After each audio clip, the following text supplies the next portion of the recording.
Everyone, it's Vendilia 1998 here, and I am doing my first Monday Night Raw review. Hopefully, Sparrow will be in chat soon. We can talk about Monday Night Raw. So let's just see if there's...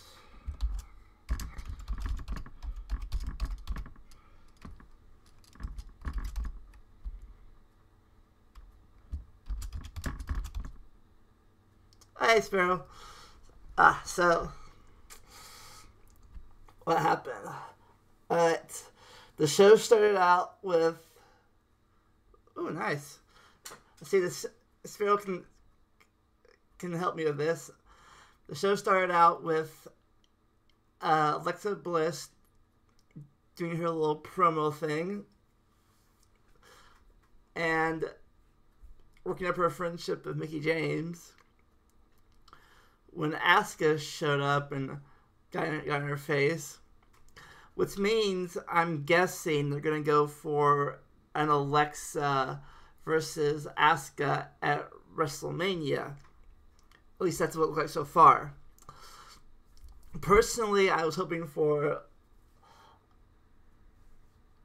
Alexa versus Charlotte because I think that would be a more interesting match.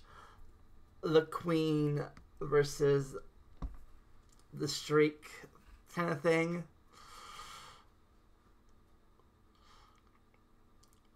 But yeah, that was my WrestleMania match. But maybe we'll still do that. I don't know. But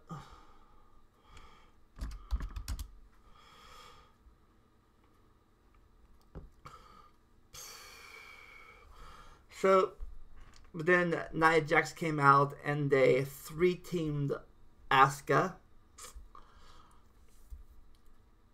which brought out the save from Bayley and Banks, which I thought was iffy since they were fighting last night, but looked like apparently everything was okay. And of course, you know what that means. 6-person tag team match. So they had that, and then they were fighting, and then when Banks was looking for the tag, Bayley hopped off the ring and wouldn't get tagged in. Which maybe means a Bayley heel turn? Maybe? It was a very heelless thing to do. But yeah. The first segment it was average, I think. The spot was the possible Bayley heel turn. Alright, Sparrow, what do you think? If you're still watching, what do you think of the first segment?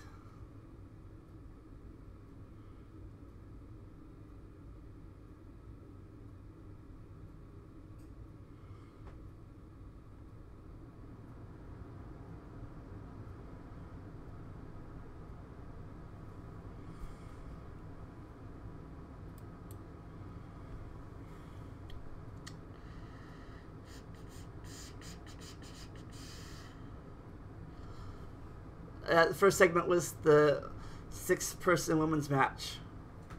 Oh.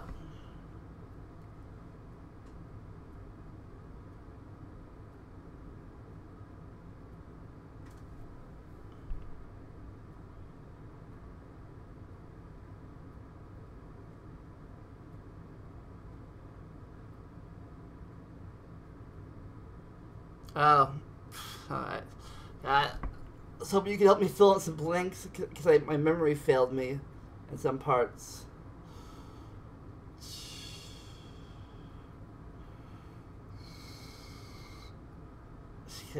remember now. Alright. Well,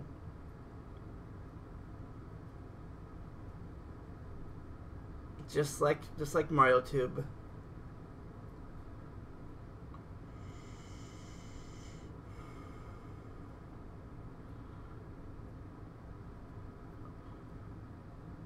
Well, I guess. God damn it. The next big thing, if I remember correctly, I could be getting this wrong now. I should be taking notes on these things. But let me check check Discord.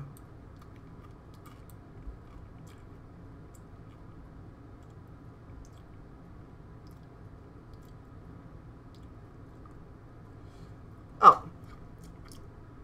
I'm pretty sure it was the John Cena promo.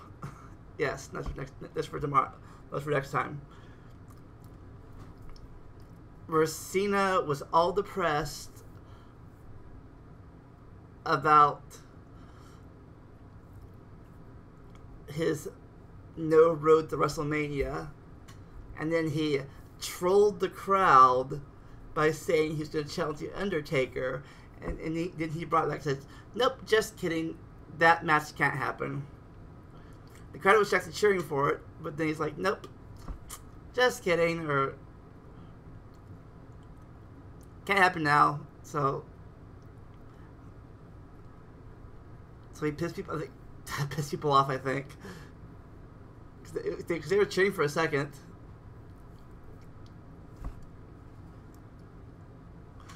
So yeah. Me and Sparrow talked about this in Discord chat. How it should have happened 2 or 3 Manias ago. It might have happened 2 Manias ago when Taker faced Shane if Cena had been injured at that time. Could have. And last year, Taker was used to put Roman over, so there's that. And then,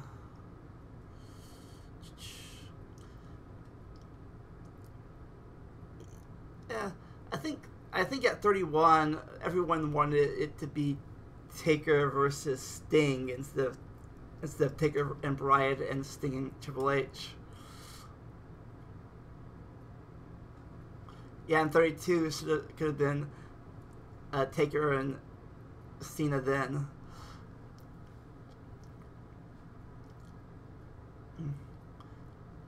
So yeah, unless WWE is trolling us again, and there really is going to be a Cena Taker match. And after Cena gets more desperate if he loses the Fastlane thing, of course that would make it like a fatal 6-way if he gets in that match.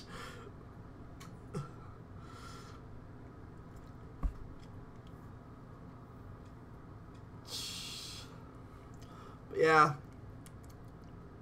that was a good segment.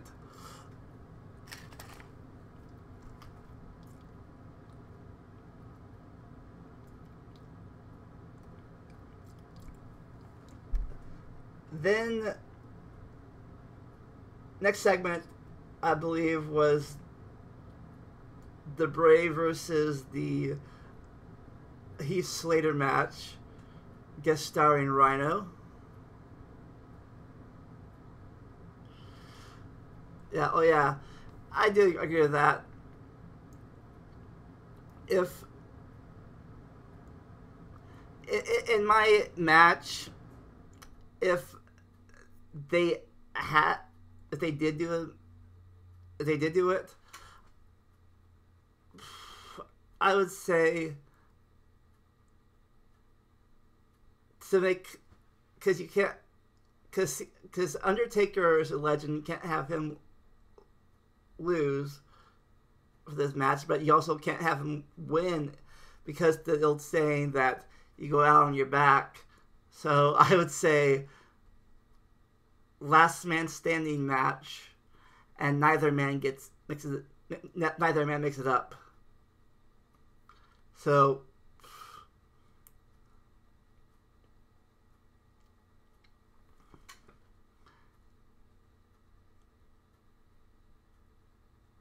that was my thinking of it. Could be wrong. But that like both people look strong, and it would, because I always, it could also make me upset that his last match was with Reigns, going out with, like, Shawn Michaels' last match was against Taker, and Ric Flair's last match, unless you count his TNA run, was with HBK. So I've always thought Taker deserves like a legend to send him out on. Yeah, Kane will be good too. Of course, that would been their third match at WrestleMania. You know, technically he faced Triple H at WrestleMania 3 times too. So,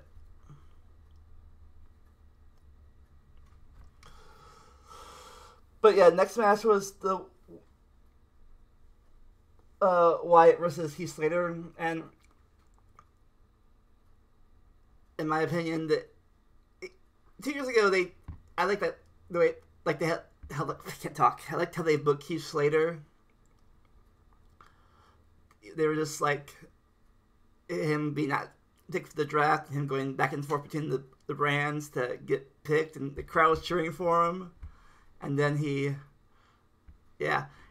was like got a tag team partner, and he became the first tag team of SmackDown. Of course, they lost immediately afterwards to, like, I think they lost to the Wyatt family. Orton, I think they lost to Orton. Yeah, I think they lost to Orton and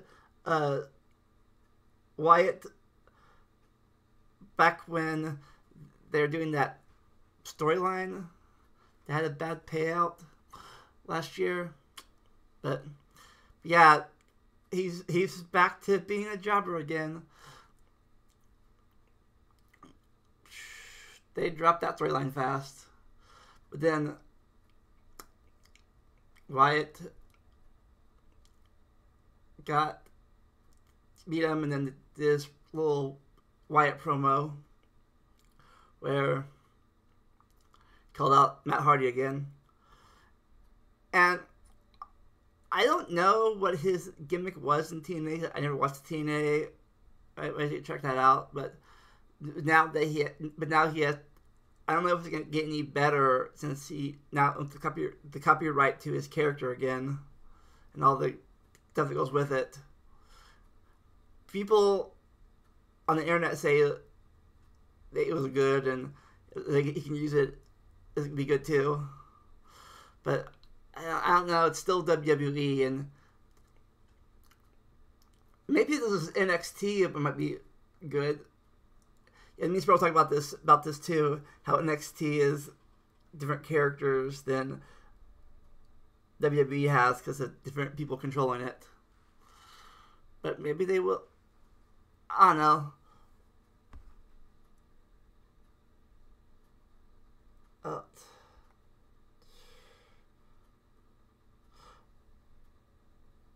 Alright. Then the next one. Yeah, Matt Hardy didn't show up, so.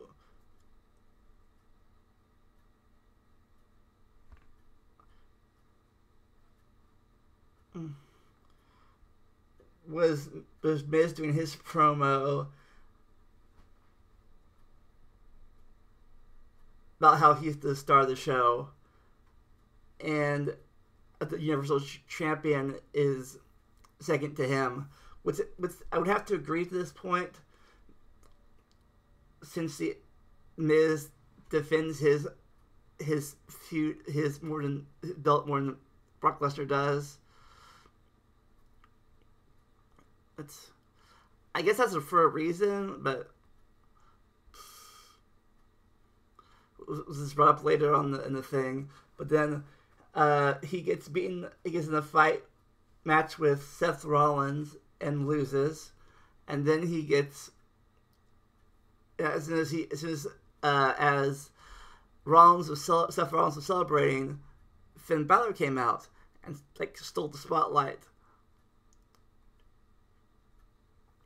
They had a little stare down, and then he was fighting. The Miz had to fight Finn, and the Miz is kind of messed up again, like they did last week at the Gauntlet match. But this time, the rest of the club came down, Gallows and Anderson, and took out the Miz. Where then Kurt bent him off from ringside, and after a long fight,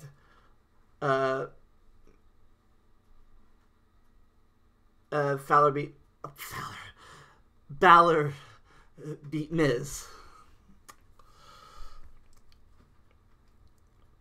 For a second, I thought they were going to do what Seth Rollins did last week with a win thing, but there's those two matches. Then I guess they're possibly building a Miz versus Club feud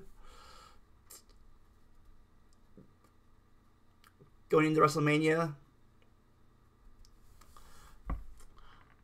I think they might have been planning to do a program with the Shield and the Balor Club, but with Dean Ambrose got hurt, that probably was taken off the table.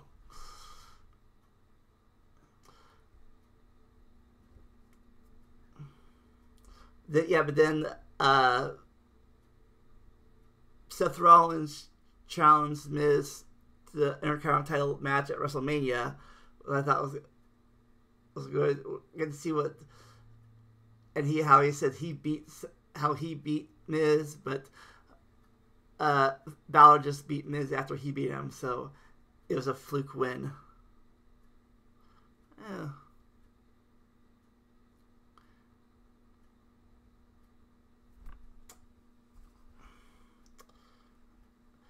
I think people have been wanting Dean as a heel.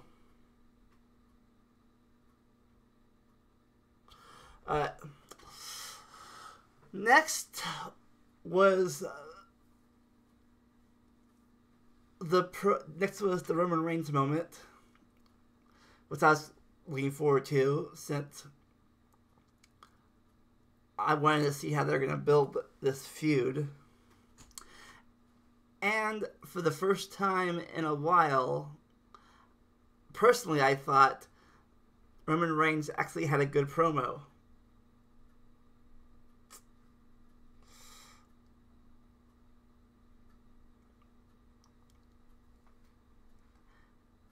And I thought I actually heard some. I don't know if it was like mic'd in or not, but I thought I heard some actual real cheers. Talk about what I talked about earlier. How Lesnar is never around, and that made the Intercontinental Championship more important by default, because like even I don't know. I think Lesnar's a face.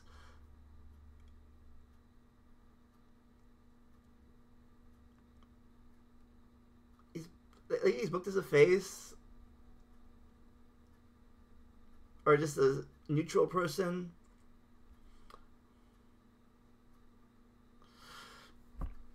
Yeah. People not like Reigns, but at least he'll be around to. Maybe he'll actually fight for the championship at least once a month, maybe more. So that was a good promo he did, even though he still needs to drop. He still needs to drop the old Shield music, get his own tune. I think definitely.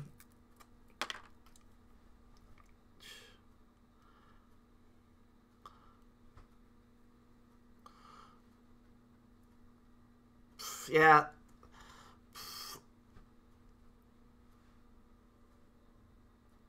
I guess they're still keeping him, Roman Reigns, as a tweener, I guess is the word for it. They're not saying him full out heel. But I'm pretty sure the crowd isn't going to accept him as a baby face either, unless something drastically changes of his character. But yeah, good promo. Kind of remind me of his NXT days a little bit.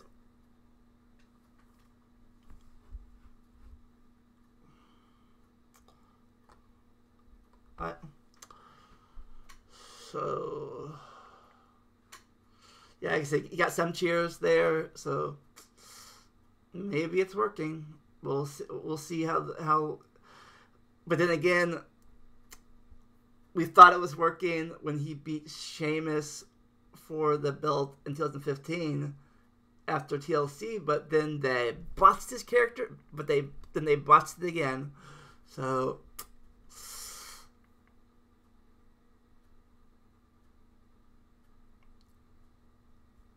yeah, that was funny how Reigns got in that match where he beat Sheamus in the same city he got booed at previous in the year. But see, Reigns. Then after the promo, after that promo, I liked it was the Bar versus the Titus Worldwide 2 out of 3 falls match. It was really just a 2 fall match where first fall was happening like 2 seconds, and then the Bar won again. So you know what's happening there. Maybe they're taking. Maybe I guess the Revival could face the Bar at WrestleMania. I think they might be blowing that up. They're giving Titus Worldwide another shot, which I doubt, but I don't want to say that for sure. Maybe the club, they did that last year. It looks like the club might be going to something with the Mistras.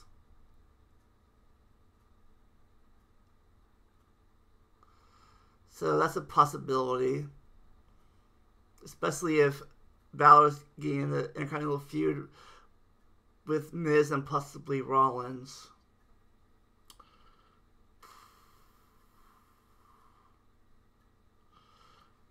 Yeah.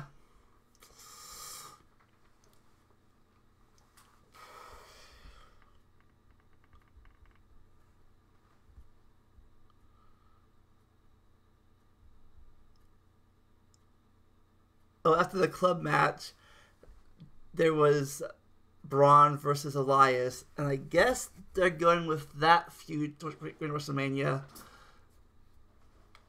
Even though it's like it's gonna be a squash match with those two, but with Elias as the heel and Braun is going in as the face, unless they pull off something where probably Elias cheats to win. But in the overall, I think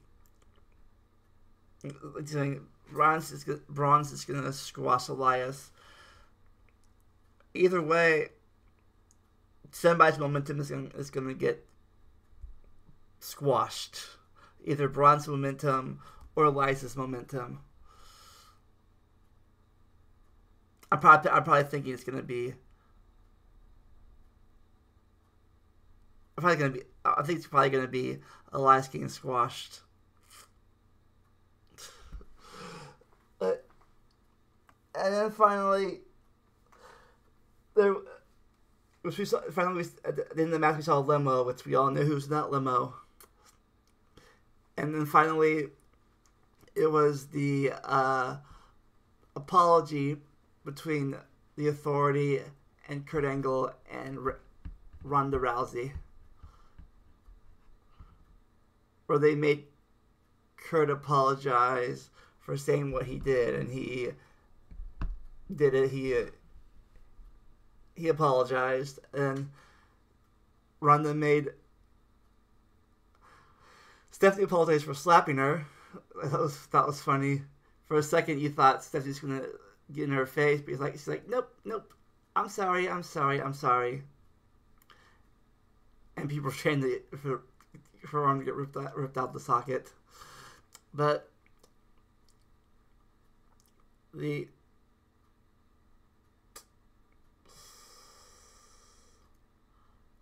then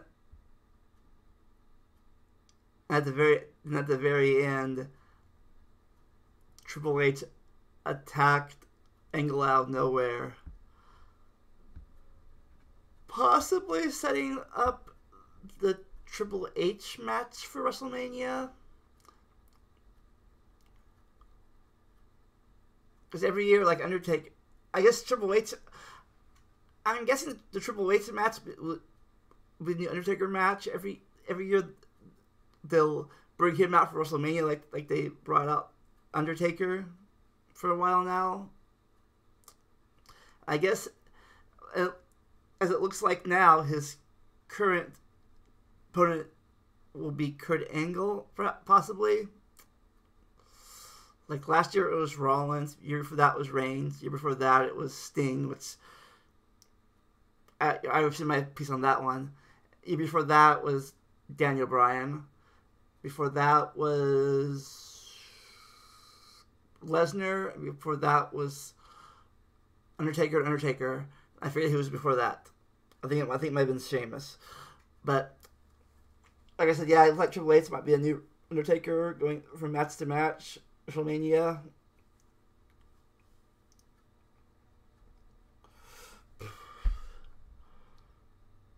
It's until he officially retires.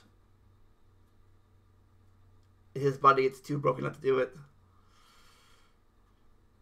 Yeah, that was the Raw review. It was Raw for tonight. So, overall, I liked it. Had some highlights. I liked the possible Bayley heel turn. How desperate Cena's getting.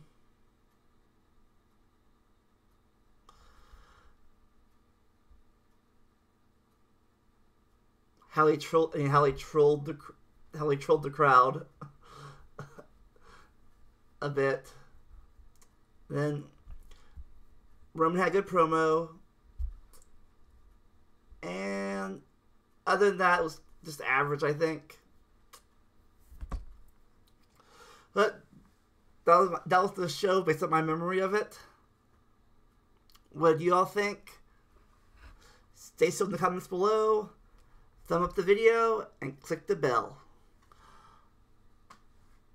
I'll see you tomorrow for the podcast. And maybe a SmackDown review afterwards. I should take notes this time. Remember, folks, never stop learning and enjoy the randomness. I shall see you next time.